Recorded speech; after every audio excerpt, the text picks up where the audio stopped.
Important चीज उन्होंने कहा कि हर चीज का जो आंसर है अबाउट चाइना वो इंडिया है।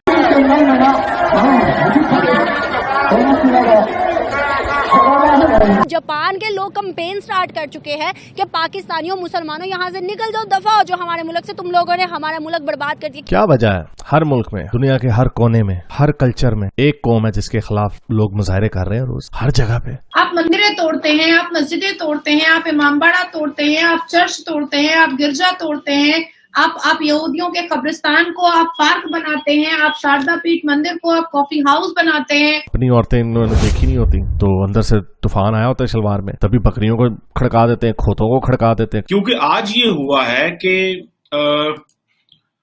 पाकिस्तान के दो शहरों में, एक केपी में, खैबर पख्तूनख्वा में, और एक बलूचिस्तान में, एक शहर क्वेटा में, ये दो धमाके हुए हैं। ये क्या पाकिस्तान में प्रेशराइज किया जा रहा है कि आप टीटीपी से कि भाई ये तालिबान से कहा कि आप हमें क्यों मारते हैं, हम तो आपको कुछ कहते भी नहीं है। ये बहुत ही कमजोर स्टेटमेंट उन्होंने दी थी जिसका पाकिस्तान के नेशनल लेवल पे उनको बहुत ज्यादा क्रिटिसाइज किया। नवाज शरीफ ने गदा उठा लिया, उस पर तारिक मसूद और तारिक जमील जो है मुंह में क्या चला गया है, लेमन चूस, फतवा नहीं जारी करेगा उसके लिए।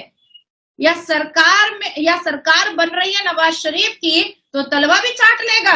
कश्मीर इशू हो या कोई भी दूसरा इशू हो इंडिया के साथ, आप उस पर फिलहाल बात मत कीजिए, सिर्फ इकोनॉमी के ऊपर अपनी तवज्जो दीजिए, फायदा ही रहेगा। फकर हो सकता है कुछ मिला ही जाए। मोदी जी वैसे भी दिल के बड़े अच्छे हैं, तो हो सकता है हमें कोई चावल, आटा, आलू शालू कुछ भिजवा ही दे।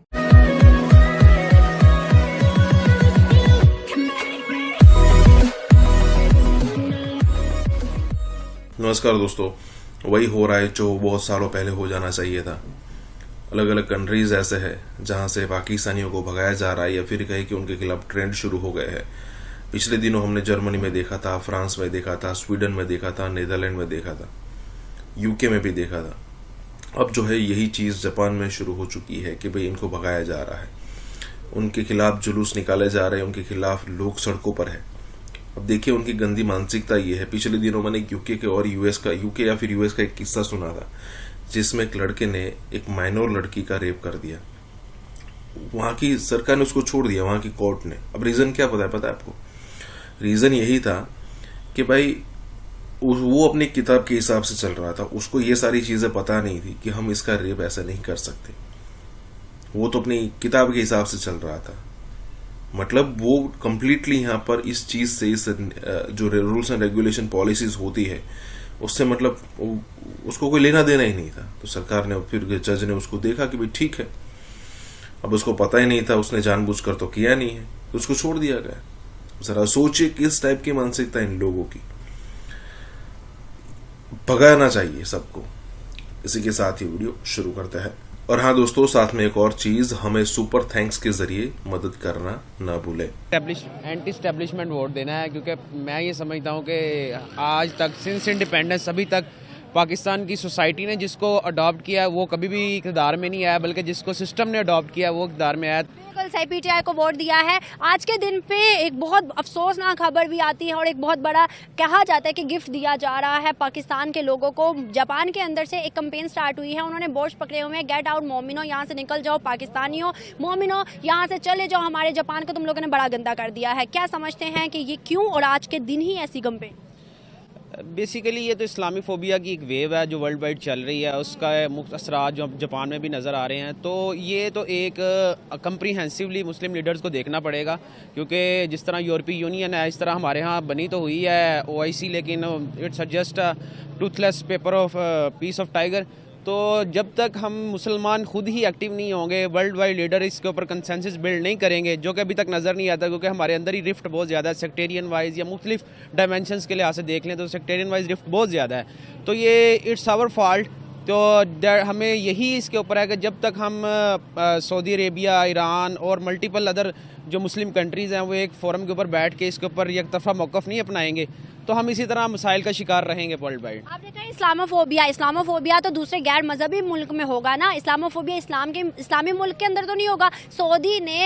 दुबई ने 24 सिटीज पाकिस्तान के बैन किए हैं, फिर ये क्या चीज़ है? और सऊदी के अंदर MBS ने खुद क्लेम किया कि भाई पाकिस्तानी यहाँ आके हरम के अंदर मांगना शुरू कर देते हैं, फिर ये क्या चीज़ है? हाँ जी बिल्कुल, ये बहुत गंभीर बात है हम पाकिस्तानियों के लिए, क्योंकि वर्ल्ड वाइड एक इमेज जिस तरह का पाकिस्तान का डिस्टॉर्ट हो चुका हुआ है, इसको रिहेबिलिटेट करने की ज़रूरत है। ऑब्वियसली इसमें आप मुख्तलिफ फैक्टर आ जाते हैं। पावर्टी एक मेजर फैक्टर है कि पाकिस्तानी यहाँ से UAE और मुख्तलिफ कंट्रीज़ में जाते हैं, लेकिन उसके बावजूद वहाँ पर उनकी जो हरकत रहती हैं, एक तो लीगल मीन्स यूज़ करके वहाँ पर पहुँचते हैं, तो ये एक बहुत ही खौफनाक सूरत हाल है। इससे हमें देखना पड़ेगा मुस्लिम स्पेशली अब हमारे लीडर्स को, और जिनके पास इक़्तिदार है, मैं उसी की बात करूंगा कि जिनके पास इक़्तिदार है उनको सोचना पड़ेगा कि इस मुल्क की आवाम को उन्होंने किस तरफ लेके जाना है। क्योंकि जिस तरह का इमेज आपके मुख्तलिफ कंट्रीज़ के अंदर, यूरोपियन कंट्रीज़ में, अमेरिका में, ऑस्ट्रेलिया में, इवन कि अब UAE, जिसके बारे में कभी भी नहीं कह सकते थे कि हमारा इधर इमेज जो बुरा है, कि सदियों पिछले कई सालों से हम मुस्लिम जा रहे हैं या आ रहे हैं,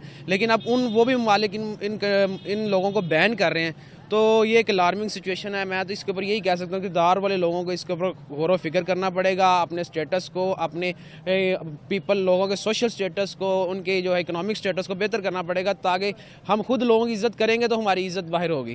2024 में जहाँ पाकिस्तान के तो ट्रेड की, इसमें तो कोई शक ही नहीं कि पाकिस्तान ने हमेशा सफ़र किया है इस वजह से कि हमने अपने हमसाया ममालिक, जिसमें इंडिया एक मेजर इकॉनमी कंट्री है, उससे हमने अपने तल्लुकात बेहतर नहीं रखे। ठीक है, उसके पीछे मल्टीपल फैक्टर्स हैं, लेकिन हमें कभी भी अपने इकोनॉमिक टाइज उनसे नहीं तोड़ने चाहिए। क्योंकि ये देखिए जितना भी बेल्ट है आपका बॉर्डर लाइन का, ये सारे का सारा खुशहाली से, और इसके अलावा मल्टीपल अदर कमोडिटीज़ हैं जो आप इजीली वहाँ से इधर एक्सपोर्ट कर सकते हो। तो ये तो हम इसमें तो कोई दो राय नहीं कि हमने खुद ही अपने पाँव में कुल्हाड़ी मार के बैठे हुए हैं और एक क्या कहते हैं टॉक्सिक नेशनलिज्म को प्रमोट कर रहे हैं, तो उससे तो हम अपने ऊपर खुद ही अपने आप को कत्ल कर रहे हैं। इसमें तो उनका कोई नुकसान नहीं हो रहा, नुकसान तो हमारा हो रहा है। बहुत अच्छा लगा आपसे बात करके। तो आपका वोट किसकी तरफ था?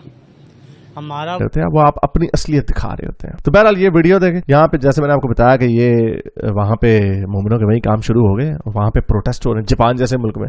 फिर मैं ये बताता हूँ, ये देखें, ये पुर्तगाल में प्रोटेस्ट हो रहा है, निकालो इनको मोमिनों के खिलाफ। जर्मनी में हो रहा है, निकालो मोमिनों को। कोई नहीं कह रहा इंडियंस को निकालो, कोई नहीं कह रहा थाईलैंडियों को निकालो या चाइनीज को निकालो, वियतनामियों को, कोई नहीं कह रहा, वो भी बहुत तादाद में उनके माइग्रेंट्स की तरह। इनको क्यों कहा जाता है? और मान लो तुम्हारा कल्चर, तुम्हारे मजहब से लेके हर चीज ने तुम्हारा बेड़ा गर्क किया हुआ, और गरूर इतना इनको। तो ये इनकी हरकतें अनफॉर्चुनेटली ये नहीं सुधरने वाले। इनका पूरी दुनिया में इनको छितरपोला होने वाला होगा, और अब देखेगा बड़ी स्पीड में छितरपोला होगा। और ये अच्छा जापान में भी होगा, क्योंकि मैं सुन रहा था कोई 5-6 महीने पहले की खबर थी, क्योंकि जापान की पॉपुलेशन बड़े बुरे तरीके से गिर रही है, तो वो बड़े थोड़े में इस वक्त इमिग्रेंट्स को लेने के लिए। इमिग्रेंट्स लेने हैं, ले लो, पूरी दुनिया से ले लो, मोमिन मुल्कों से मत लेना, वरना तुम्हारा वही हाल होगा जो फ्रांस का हुआ, जो जर्मनी का हुआ, जो इटली का हुआ। पोलैंड और हंगरी बचा हुआ, पोलैंड में भी लेफ्ट की गवर्नमेंट आ गई, अब उधर के लोग भी डरे हुए कि उधर के भी बॉर्डर खुल जाने हैं। या जो इंग्लैंड में हुआ, जो कनाडा में होना है, अभी अमेरिका में भी होने वाला। तो ये अगर अपने मुल्कों को बचाना, इनको नहीं लिया जाए। ये जहां जाते हैं गंद करते हैं, जहां जाते हैं बुरे काम करते हैं, और भाड़ में गई इस्लामोफोबिया और ये बिगेटरी। भाई कोई भी अगर मेरा मुल्क हो, मुझे पता हो कि अगर मैं इस ग्रुप से लोग लूंगा, 50% चांस है वो अच्छा बंदा होगा, 50% चांस है गंदा, यहाँ पे गंद भी आएगा। 80% चांस है कि वो अच्छे लोग होंगे, 20% चांस है कि ये हमारे जो क्राइम है वो बढ़ जाएंगे। और सारे स्टेटिस्टिक्स प्रूव करते हैं कि जहां पे मोमिन जाते हैं वहां पे क्राइम्स बढ़ते हैं, सारे स्टेटिस्टिक्स। फ्रांस की जेलों की तादाद देख लें, बेल्जियम की देख लें, इंग्लैंड की देख लें, जर्मनी की देख लें, इटली की देख लें, और अब ग्रीस की देख लें। हर मुल्क में इनकी आबादी 3% अगर है, तो जेलों में इनकी आबादियां इनकी 15% है। हर मुल्क में। अमेरिका का भी आया था सर्वे, उसके अंदर भी इंडियंस अंडर रिप्रेजेंटेड है। अब मुझे of the top my head मुझे याद आ रहा है, इंग्लैंड में इंडियन 1% है, और जो जेलों में उनके मेरा ख्याल तादाद कोई 150 के करीब थी। इतने थोड़े क्यों?